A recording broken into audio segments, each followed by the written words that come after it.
Sindh assembly की public accounts committee में सूबे के मुख्तलिफ 28 खातन तरफा शुरू कल 114 अरब रुपयन जूं तरक्याती स्कीमूं ताईं मुकम्मल थियण जो इंकिशाफ थियो आहे। सिंध असेंबली की पब्लिक अकाउंट्स कमेटी जो इजलास चेयरमैन निसार अहमद खोड़े की सदारत में थियो, जंहिंमें साल 2023-24 की ऑडिट पेराज जो जायज़ो वरितो वियो। इजलास में सिंध के मुख्तलिफ 28 खातन के 114 अरब रुपयन की तरक्याती ADP स्कीमूं जेकी साल 2001 खां 2025 ताईं जे अरसे दौरान मंजूर थियूं अञा ताईं मुकम्मल न थी सघियूं आहिनि।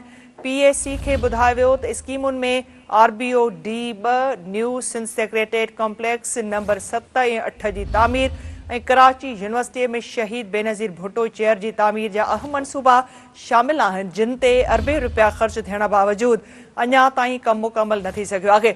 इजलास दौरान DG ऑडिट तरफा निशानदही कई वई त सिंध के 28 खातन जूं 114 अरब 39 करोड़ रुपयन जूं 133 ADP स्कीमूं साल 2001 खां 2017 ताईं मुकम्मल न थियूं आहिनि ऐं उहे हर साल बजट बुक में शामिल थियनि थियूं, जंहिं सबब हुकूमत के माली नुक़सान थी रहियो आहे। निसार अहमद खोड़े जो चवणु आहे त ईंदड़ इजलास में चेयरमैन प्लानिंग एंड डेवलपमेंट ज़ाती तौर ते पेश थी वज़ाहत कनि। नाज़रीन, ही अहम ख़बर अवां सां शेयर कयूं पिया। सिंध असेंबली की पब्लिक अकाउंट्स कमेटी में सूबे के मुख्तलिफ 28 खातन तरफा शुरू कल 114 अरब रुपयन जूं तरक्याती स्कीमुनि ताईं मुकम्मल थियण जो इंकिशाफ थियो आहे। वधीक अपडेट्स लाइ असां राब्तो कयो आहे कराची में सिंध TV न्यूज़ के चीफ रिपोर्टर फयाज़ कुरैशी सां। फयाज़, कहिड़ा अपडेट्स हिन ख़बर जा? बिल्कुल निदा, सिंध असेंबली की जेका पब्लिक अकाउंट्स कमेटी है उन जो इजलास थियो है।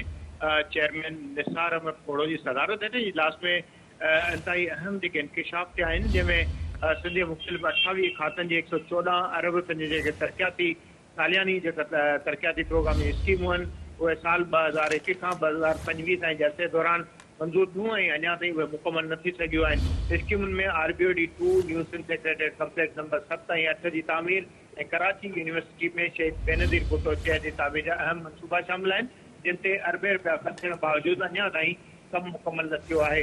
चेयरमैन PAC निसार अहमद खोड़ो जिते इजलास की सदारत कई, उते मेंबरनि Qasim Siraj Soomro, secretary planning and development Sajjad Abbasi ऐं ॿिया जेके अमलदारनि उन्हनि खां पुछाणो पियो ऐं 2023-24 जी जेका ऑडिट पेराज उन जो जाइज़ो वरितो। त इजलास दौरान ऑडिट पेराज में निशानदेही कई हुई त 28 खातनि जी 114 जेके अरब रुपयन जूं 39 करोड़ रुपयन जी 133 ADP स्कीमूं आहिनि, उन हवाले सां छा थियो त ॿुधायो वियो त केतिरी स्कीमूं जेके उन्हनि मां मुकम्मल थियनि, जिन मां 133 जो अंक जेको ॿुधायो वियो त मुकम्मल थियूं ऐं केतिरियूं अञा ताईं देर जो शिकार आहिनि। उनमें सवाल कयो वियो त लाॻापनि खातनि हिन हवाले सां पंहिंजी जवाबदेही छो न कई वई।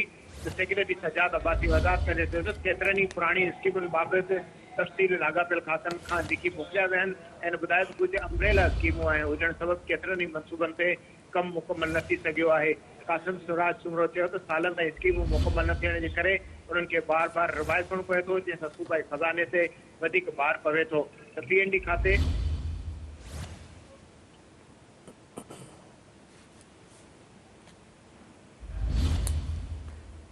ठीक है फयाज़, अपडेट करण लाइ वरी महिरबानी।